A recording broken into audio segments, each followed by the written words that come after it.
গোপালগঞ্জ ফ্যাসিস্টদের আশ্রয়কেন্দ্র উল্লেখ করে সহিংসতার ঘটনায় আওয়ামী লীগের আসল রূপ স্পষ্ট হয়েছে বলে মন্তব্য করেন এনসিপির আহ্বায়ক নাহিদ ইসলাম। দুপুরে ফরিদপুরে পথসভায় এসব কথা বলেন তিনি। পরে রাজবাড়ীতে জাতীয় নাগরিক পার্টির আহ্বায়ক বলেন, দেশের মানুষের সমস্যার সমাধানের রাজনীতি করতে চায় এনসিপি। জেলা প্রতিনিধিদের তথ্য ছবিতে ইমরুল কায়েসের ডেস্ক রিপোর্ট। দেশ গড়তে জুলাই পদযাত্রা কর্মসূচিতে বিকালে রাজবাড়ীতে পথসভা করেছে জাতীয় নাগরিক পার্টি এনসিপি। শহরের বড়পুল মোড় থেকে পদযাত্রা করে ১ নম্বর রেলগেট শহীদ স্মৃতি চত্বর পর্যন্ত পথসভা করে সংগঠনের নেতাকর্মীরা। বক্তব্য রাখেন এনসিপির আহ্বায়ক নাহিদ ইসলাম।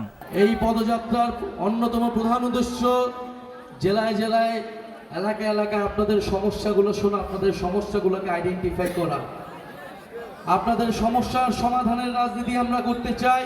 পথসভায় এনসিপির সদস্য সচিব আক্তার হোসেন, উত্তরাঞ্চলের মুখ্য সমন্বয়ক সার্জিস আলম, দক্ষিণাঞ্চলের মুখ্য সমন্বয়ক হাসান আব্দুল্লাহ সহ বক্তব্য রাখেন দলের কেন্দ্রীয় নেতারা। গতকাল আমাদের চোখে আঙুল দিয়ে দেখিয়ে দিয়েছে আওয়ামী লীগ যেই রাজনৈতিক দলটি রয়েছে, এই দলটিকে প্রতিরোধ করার সাথে সাথে আওয়ামী লীগের যেই কালচারাল উইং, যেই মিডিয়া উইং, তাদেরকে আমাদের প্রতিরোধ করতে হবে।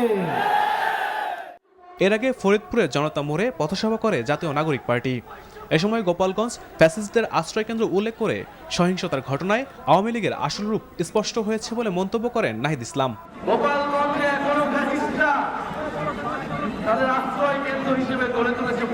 মুজিববাদী সন্ত্রাসীদের পাঁচই আগস্ট আমরা পরাস্ত করেছি। আমরা এখন সময় দিচ্ছি আইনিভাবে, শান্তিপূর্ণভাবে এই সকল সন্ত্রাসীদের গ্রেফতার করা হোক। আর না হলে আমরা অবিলম্বে গোপালগঞ্জে মার্চ করব। এ সময় জাতীয় নাগরিক পার্টির দলীয় কার্যালয় উদ্বোধন এবং জুলাই অভ্যুত্থানে শহীদ পরিবারের সাথে সাক্ষাৎ করেন দলের নেতাকর্মীরা। Imrul Kayes, NTV news desk. Bundle থাকলে প্রতি সেনমানিতে টাকা বাঁচবে। বিকাশ সেনমানি বান্ডেল কিনে জিতুন প্রতি লেনদেনে।